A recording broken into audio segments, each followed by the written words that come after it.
9 কোটি টাকা ব্যয় বাড়ানোর দাবিতে 8 মাস ধরে কাজ বন্ধ খুলনার গল্লামারী ব্রিজের। কিন্তু সড়ক বিভাগ বলছে অতিরিক্ত অর্থ নয়, নির্ধারিত ব্যয়েই শেষ করতে হবে কাজ। এই জন্য কাজ শেষ হওয়ার কথা থাকলেও সওজ কর্মকর্তারাও বলছেন কাজ হয়েছে মাত্র 15 ভাগ। এদিকে নির্মাণ কাজ শেষ না হওয়ায় বহু মানুষের যাতায়াতের দুর্ভোগ বেড়েছে। কনক রহমানের প্রতিবেদন।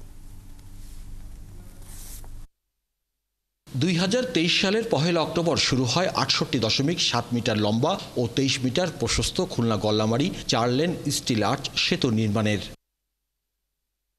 ময়ূর নদের ওপর এই সেতুর কাজ শুরুর 16 মাস পরে এলাকার বহু মানুষ অভিযোগ করেছিলেন অগ্রগতি নিয়ে। পরে সরজমিন গিয়ে দেখা গেল পাইলিংয়ের জন্য সারিবদ্ধভাবে রাখা হয়েছে রিং, মরিচা ধরেছে রডে। সেতুটি দাঁড় করাতে 2টি অ্যাপার্টমেন্ট থাকার কথা, আছে একটি।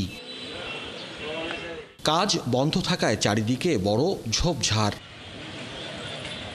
সেতুতে যানবাহন ও পথচারীদের ওঠানামার জন্য দুই পাশে প্রায় 750 মিটার অ্যাপ্রোচ রোড নির্মাণের কোনো উদ্যোগ দেখা গেল না।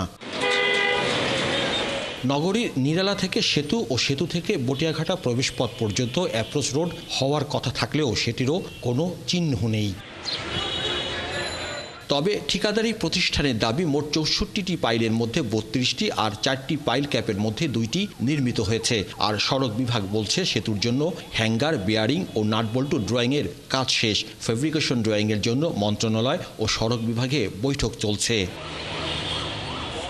সড়ক বিভাগের নির্বাহী প্রকৌশলী দপ্তরে দেখা মেলে ঠিকাদারি প্রতিষ্ঠানের প্রকল্প প্রকৌশলীর সাথে। তিনি জানান, সওজের গাফিলতির কারণে কাজের ব্যয় নির্ধারণ ঠিক হয়নি। এস্টিমেটটা যারা করছিল এবং যারা টেস্ট যারা করছিল তারা আদৌ সঠিক রিপোর্ট দিছিল কিনা, তারা আসলে খুবই গুরুত্ব সহকারে খতিয়ে দেখলে হয়তো এটা থাকতো না। তবে গাফিলতির বিষয়টি আমলে আনতে রাজি হননি সড়ক বিভাগের তত্ত্বাবধায়ক প্রকৌশলী।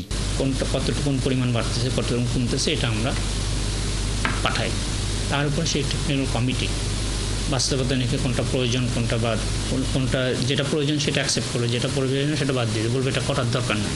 নতুন সেতু নির্মাণের কারণে গা ঘেঁষে অকার্যকর একটি সেতুর উপর নির্ভর করতে হচ্ছে প্রতিদিন খুলনায় প্রবেশ ও বের হওয়ার প্রায় 1.5 লক্ষ পথচারী ও যানবাহনের। তীব্র যানজটের মুখে পড়ছে সাধারণ মানুষ। এখান থেকে 0 পয়েন্টে যাওয়ার বা গল্লামারী আসার বিকল্প কোনো রাস্তা নাই, ফলে এই রাস্তা দিয়ে যাওয়া আসার কারণে প্রচুর যানজট এবং ব্যাপক সমস্যার সৃষ্টি হয়। আমাদের ভোগান্তি শেষ নাই।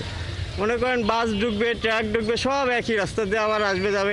বিশেষ করে 6টা-7টার দিকে যখন অফিস আওয়ার শেষ হয় তখন মনে করেন যে এখানে যে জ্যাম সৃষ্টি হয় তা আমরা ঢাকা শহরে কম। বাজেট যেখানে কম সেখানে কেন টেন্ডার দিয়েছিল, আর সে টেন্ডার দিয়ে কাজ পাওয়ার পর কেন কাজ আটকে রাখা, এরকম প্রশ্ন করলে কোনো যৌক্তিক জবাব দিতে পারেননি ঠিকাদারি প্রতিষ্ঠানের লোকজন।